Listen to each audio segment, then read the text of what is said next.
all over the place. Yeah, I think two things. I think in this story, I've always felt that Reggie and David Kenner are the most interesting, dynamic, and characters in all of this.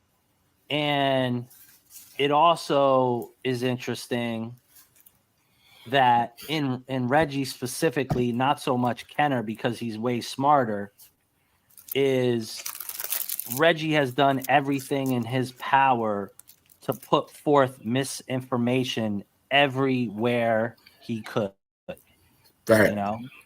And he's also managed somehow, some way, I think we know why, even though he's been involved in criminal schemes for a very long time, to stay out of jail, right? Even in the drug case, that he was the federal drug case that he was involved in, he was moving massive amounts of narcotics. So it's obvious he became an informant in that case. It's obvious he was working as an informant for the FBI at a certain point.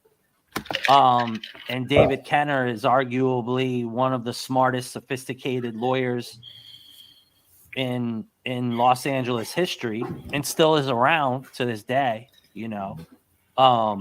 Fact. So what I will say is, I think you've been around a very long time and have a lot of relationships and have spoken to a lot of people.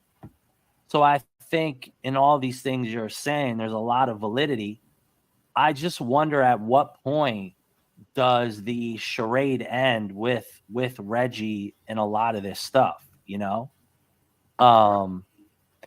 you don't see? know. I showed you a clip where Mom James said that they had cops that worked at Deathrow off duty that was robbing banks. Yeah, I mean that's like,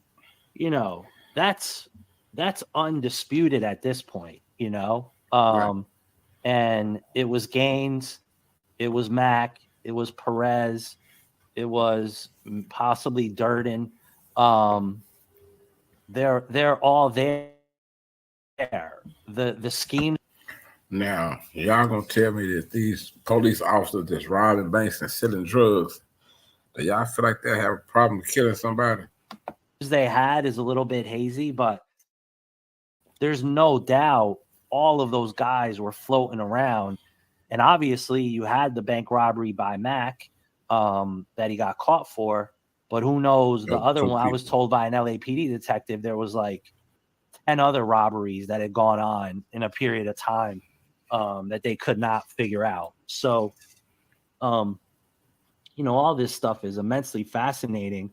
But I think, sadly enough, with this new case in Vegas, the truth yet again will be buried. And now it gets to be buried in this official way, right? Where before it was being buried online and in, for lack of a better word, YouTube videos. But now, right, you have an official government entity that's buying lock, stock, and barrel the Reggie Wright manufactured narrative around all this stuff.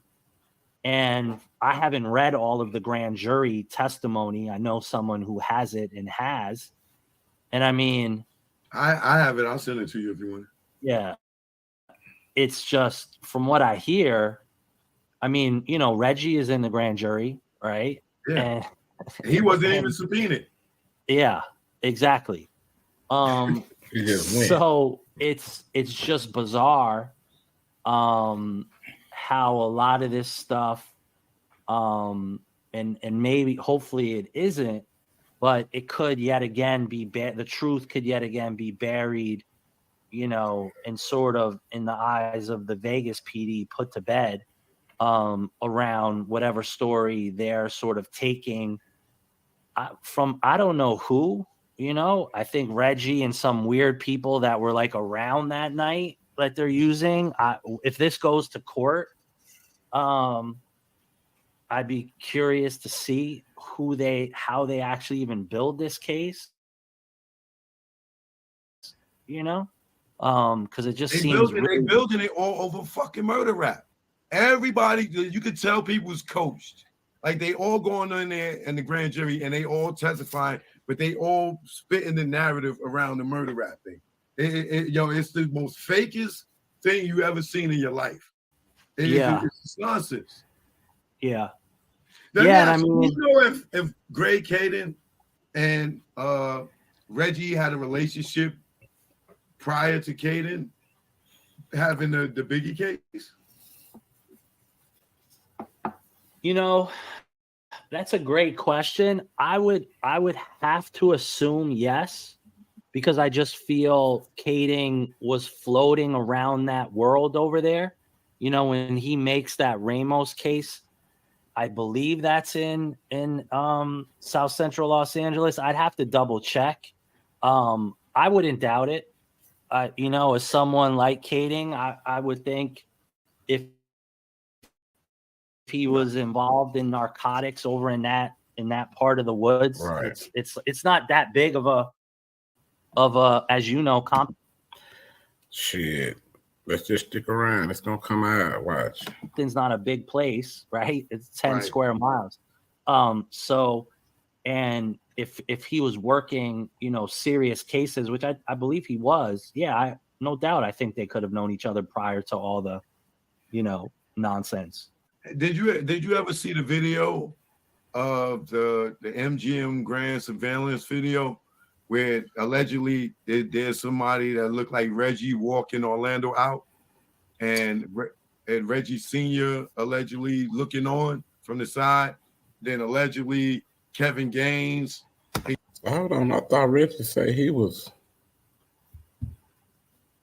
at Club 662. So y'all hit me with a bad one right here. And his daddy was supposed to have been at home, he think.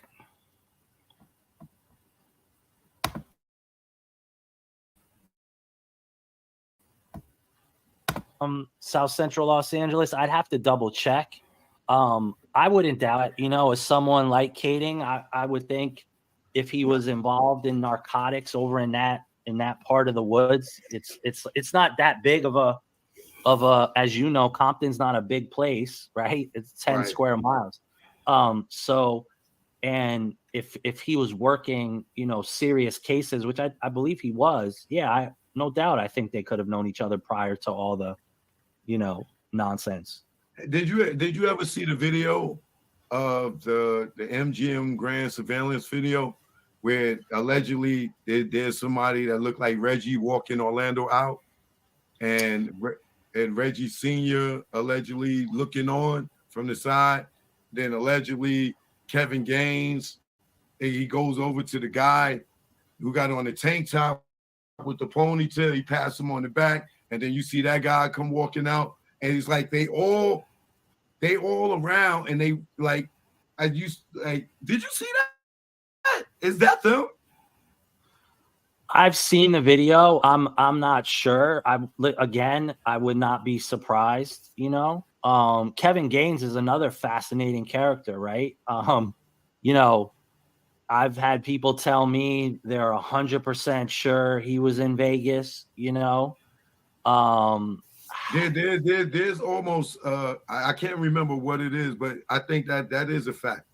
I think he was either 2 days before or 2 weeks before the fight.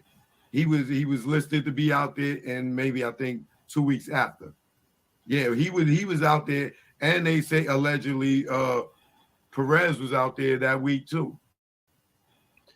I've heard that. I've gotten more information about Gaines being around than Perez being in Vegas. Again, that's crazy if they tell them if they're off y'all right, because shit, they was swearing like they were. Even Reggie said they wasn't there. These guys had money. You know, they had the means to party and travel. They love to fuck women. They love to party, and so why not, right? At that point, you know, you're sort of untouchable, at least in their minds, right? They were cops. They were dirty. They were moving drugs and God knows what else, robbing banks, right? So around Deathrow, partying and Let me ask you. that. I got a great question. In that paperwork, do you have photos as well? So there is some. There's a few in things. particular. Yeah. The ones I'm two in particular. The one with Gene Dale, Amir Muhammad, and Puffy is in one shot together, and the other one with Mac and Perez and the chief, what's his name? Daughter? Bernard Parks, Michelle Bernard Parks. Yes. So the story behind the photos, there is some what appears to be printed photographs of surveillance video. Do you understand what I mean? Because there was video all over the Peterson that night. Okay. That's what people don't understand. There was video cameras, surveillance cameras all around the Peterson Automotive Museum. So how there was, So how they don't know shit? They do. That a lot of that video was destroyed. You could see, you know, and Phil Carson tells an incredible story. Man, let me take a break. I'll let it go for a minute. Chuck, don't give me no copyright strike. My bad, man. If it was cameras all around the Peterson, that's the same thing I was saying about in Vegas. I know it's cameras everywhere in Vegas. You can't tell me. I'm pretty sure it had always been. Corey, when he was doing his investigation, he goes to LAPD robbery homicide, and the idea was detectives at LAPD were supposed to share information with Phil.